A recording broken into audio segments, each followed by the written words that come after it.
আসসালামু আলাইকুম বন্ধুরা। আমার ৪টি পাখি আছে, কিন্তু পাখিগুলো দুটো হলো লাভবার্ড আর দুটো হলো বাজিগার। এখন এই বাজিগার ও ডিম পাড়ে, কিন্তু ডিম এই যে দেখেন, এই যে এই যে এই যে এই যে আমার পাখি, ৪টা হলো লাভবার্ড, দুটো লাভবার্ড, দুটো বাজিগার। তো আমি একজন আমাকে বলেছে যে বাজিগার ডিম লাভবার্ড এই পর্যন্ত ডিম পারেনি এক বছরে। তো বাজিগার ৩-৪ বার ডিম পেড়েছে, তাতে প্রায় ৭-৮টা বাচ্চা হওয়ার কথা ছিল, কিন্তু ডিমগুলো আবার ওরা খেয়ে ফেলে অথবা ভেঙে ফেলে। তো একজন বলছিল যে আপনার পুরুষটাকে সরিয়ে দিতে হবে, পুরুষটাই ডিমগুলো খেয়ে ফেলে। আমি কিন্তু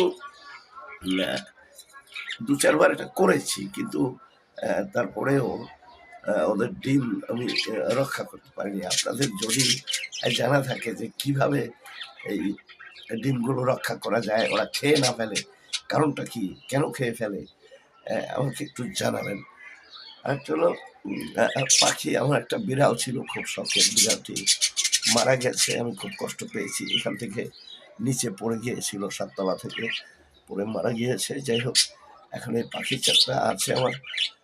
পাখি, বিড়াল, কুকুর, এগুলো আমার আব্বাও এগুলো পুষতো, আমিও পুষি। আরেকটি হলো গাছ, আমাদের প্রাকৃতিক সৌন্দর্য গাছ। তো সেই গাছের যে সৌন্দর্যতা, সেটিও কিন্তু আমি আপনাদেরকে দেখাবো। এই যে দেখেন, আমার এই যে আমার বারান্দায় গাছ আছে।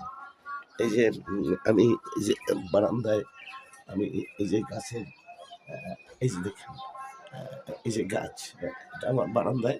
কারণ আমি জানি যে গাছ মানুষকে অক্সিজেন দান করে। তারপরে যে লেবু গাছ আছে, মাঝে মধ্যে আমি চা খাই, তো তখন এই লেবু গাছও লাগিয়েছি।